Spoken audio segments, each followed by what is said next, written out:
Hello, hello! Magandang buhay! Welcome to Starling Channel. Kumusta kayong lahat guys? Sa video ito ay magagawa ulit ako ng ice candy dahil in demand na, hinahanap na talaga dito sa tindahan ko yung aking mga ginagawang ice candy. So ngayon, yung flavor na in-order ko ay cheese at saka nagdagdag ulit ako ng isa pang flavor para apat na yung aking ititindang flavor ng aking ice candy. So, ang nadagdag ngayon ay ube makapuno. Ayan, dalawa yung in-order natin. At ayan nga, na-unbox ko na. Ayan, kung bago ka pa lang dito sa aking channel, huwag kalimutang mag-subscribe. Paki-like na rin ang video ito. Isama mo na rin yung bell all para sa susunod kong mga videos ay ma-notify ka at una ka makapanood. So, bali apat na nga yung flavor na tinitinda kong ice candy. Yung chocolate natin, dark chocolate, syempre hindi yan mawawala. Isa yan talaga sa pinaka bestseller. Ang sunod natin bestseller ay yung cheese. Sunod yung ating, ayan yung strawberry, bago lang din naman yun. At saka yung ngayon gagawin ko ay ube makapuno. Kaya ikaw, kung may tindahan ka rin at naghahanap ka ng dagdag paninda, dagdag pagkakitaan, nako, ito na yung perfect time para gumawa ka rin ng ganitong klase ng ice candy. Kasi bukod sa masarap, ay napakadali lang din gawin. At naglagay na nga ako dito ng 2.5 liters na tubig. Alam nyo, napakadali lang sundan na mga instruction kasi meron na siyang instruction sa likod ng plastic. So, dalawa option, pwede mo siyang gawing ice cream, ilagay mo sa plastic cup, or kaya naman tulad nitong ginagawa ko lang siyang ice candy. Noong unang mga gawa ko nito guys, ay dinadahan-dahan ko talaga yung paglalagay nitong powder. Tapos, unti-unti ko rin siyang hinahalo. Pero ngayon, dahil nga sa alam ko na, sanay na tayo, ay ibinubuhos ko na lahat yan. At nakalimutan ko nga palang ilagay dito kaagad yung ating condense kasi kada isang pack ng ating powder na pang ice candy or ice cream ay nilalagyan ko talaga siya ng isang malaking condensed milk. So nakalimutan ko siyang isabay dito.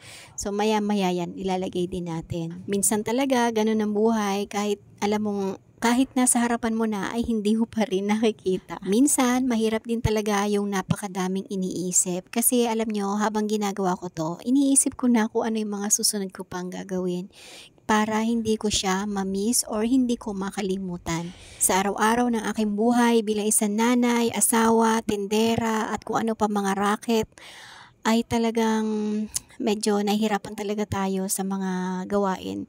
Yung katawan ko minsan talaga nakakaramdam na rin ng pananakit, tapos may time pa na hindi talaga ako makatulog na dahil sa mga iniisip ko, mga sunod kong gagawin. Sayang kasi pagka may mamimiss ako mga gagawin, sayang yung oras. At syempre, tanggap na natin, simula nung tayo nag-asawa at nagkaroon ng mga anak, ay eto na talaga yung new normal ko. Konti na lang yung tulog, minsan 2 oras, 3 oras. At sa awa ng Diyos, eto, nakakasurvive pa rin, kaya thank you Lord. Pag gagawa kayo nito guys, kailangan ganito yung texture niya, kailangan wala nang namumuo na powder dyan. Ayan. At pagkatapos nyan, pwede nating simulan yung pagbabalot. At dito, hinahalo ko lang siya mabuti dahil nahuli ko na ilagay yung condense. At ito naman yung plastic na ginagamit ko. Pinalitan ko yung dati kong ginagamit na 2x10 to 1 and 3/4x10 lang. At itong ginagamit kong pantakal dito ay tansyado ko na yan guys. Hindi ko lang masyadong pinupuno. Tapos yun na, nilalagay na kaagad natin sa plastic. At yun na yung pinakasukat niya. Yan nga pala, yung aking nga palang ice candy ay binebenta ko siya ng 10 pesos. At dahil nga naaral ko na, mag-i-stick na ako sa size na 1 and 3/4x10 kasi sakto lang yung laki niya. Tapos pagdating naman sa price, 10 pesos na talaga. At wala din namang problema sa aking mga customer dahil masarap at hindi tinipid yung ating ice candy. At kaya dumadami na rin ang buyer dahil bukod sa inaalok natin yung ating paninda ay inire-recommend na rin tayo ng mga nakakatikim at bumibili sa atin ng mga ice candy. Ganyan siya kalaki at ang bango niya habang ginagawa ko. At ito nga, naka-fast forward na yung ating video. Ayan, madali lang naman sundan yan guys. Kaya try nyo na rin gumawa sa inyong bahay at kung naghahanap kayo ng pandagdag paninda or gustong mag-start na negosyo lalo na sa summer, lagay mo lang sa ice box di sa tapat ng bahay mo, siguradong mabibilhan ka. Or kaya naman maglagay ka lang ng karatula or signage na mayroong kang tindang ice candy, sure na mabibili yan at babalik-balikan din yan ng mga customer. Sa paggagawa nito guys, sa una lang naman talaga siya mahirap, pero pag alam nyo, pag nasanay na kayo tulad ko, nako, napakadali na lang. Sandali nyo na lang yang gagawin. Pag nag-enjoy ako sa ginagawa ko at alam kong kikita ko, hindi ko napapansin talaga yung pagod. At para maging malinis yung itsura ng ating ice candy, ayan, pinuputulan ko siya isa-isa.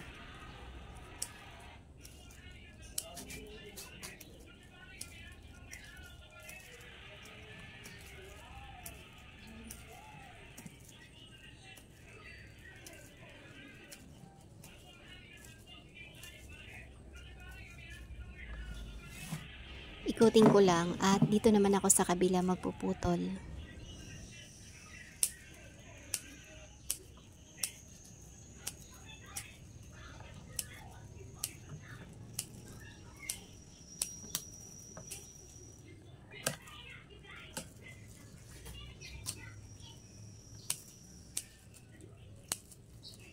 Ganun lang kadali at ayan, tapos na nga ako sa ube makapuno at next naman yung cheese at naglagay ulit ako dito ng 2.5 liters na tubig.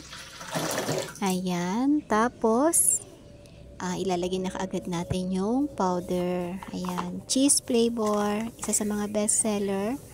Pangalawa sa best seller ko yan, ang pinaka best seller guys dito sa tindahan ko ay yung dark chocolate. Ayan, then yung ating cheese. Ang sarap-sarap daw niyan. Tapos ito, syempre, hindi na natin kinalimutan. Inilagay na natin kaagad yung isang latang condensed milk na malaki. At ito, gagamitan na natin ng mixer para mas mabilis ang paghahalo at matunaw kaagad yung ating yung nilagay nating powder dyan. At saka mag-combine yung powder at saka yung nilagay ko nga ang condense. Alam nyo, habang ginagawa ko to, ang bango talaga, kahit anong flavor, ang bango niya, nakakatakam yung, alam nyo yung nakakatakam siya, kulay pa lang niya, nakakatakam na, lalo pa pag naamoy nyo. Grabe. Isa rin to sa favorite ko yung cheese. Itong mixer ko, alam nyo ba, panahon pa to ng pandemic, at ngayon ko lang siya nagamit ng husto. Napakamura lang nito, less than 200 pesos lang bili ko. Kaya lang medyo hindi niyo siya masyadong, hindi siya pwedeng gamitin ng pangmatagalan. Kailangan ipapahinga nyo din kasi dahil nga sa mura lang naman siya, ayan, medyo umiinit siya. Kaya pagka minsan pinagpapahinga ko rin. Understandable naman dahil sa price niya, sobrang cheap. Maingat lang talaga ako sa gamit, kaya mukha nga siyang bago at bira ko rin talaga siya magamit. Ngayon lang na nag-ice candy ako. Pag nadurog na ng gusto at wala nang buo-buo, ayan, pwede na ulit natin simulan yung pagbabalot. Kung ganito lang talaga sa video, kabilis yung aking trabaho, nako, mas marami pa tayong magagawa. Ayan. Alam ko, masusundan nyo to kasi madali lang naman talaga. Halo-halo lang. Halo-halo lang. Tapos pag nahalo nyo at sa tingin nyo na lusaw na yung powder, wala nang buo-buo, pwede nyo nang balutin. Tapos pagkabalot, lagay na kaagad sa freezer para tumigas na at maibenta nyo na. Maganda rin pagkakitaan yung pag-ice candy guys. Tiyaga-tiyaga lang talaga. Para sa akin, medyo sa pagbabalot kaya ako medyo parang natatagalan. Pero dahil nga gusto ko yung ginagawa ko ay na-enjoy ko na lang at alam kong may maganda resulta dahil alam kong may kita dito sa aking ginagawa. Kumbaga sa may something in return sa mga ginagawa kong pagod. Kung ako man ay napapagod or ako man ay nahihirapan, ayan, may something in return kaya talagang masaya pa rin sa puso. Ganun talaga yung life, kahit mahirap ay ginagawa natin, lalo na pag para sa pamilya natin, pag para sa mga mahal natin sa buhay.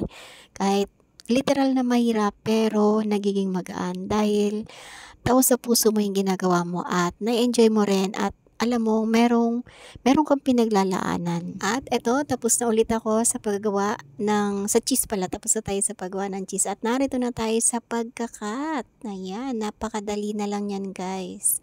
After nito ay palalamigin ko na sa freezer para bukas ay pwede na kaagad siyang ibenta. Kaya kayo, gumawa na rin kayo ng ganitong klase ng ice candy. Napakadaling gawin guys at napakasarap. Legit yan. Sinasabi ko sa inyo. At alam nyo ba kahit hindi summer ngayon, tag-ulan, panahon ng tag-ulan ay mabili at mabenta pa rin sa akin yung ice candy. Ay di lalo na pagka summer. Kaya ngayon pa lang pag-aralan nyo na gumawa ng ganitong klase ng ice candy. Sure ako na mag-enjoy kayo at kikita pa kayo dito. So ayan, hanggang dito na lang. Sana may natutunan kayo dito sa aking video.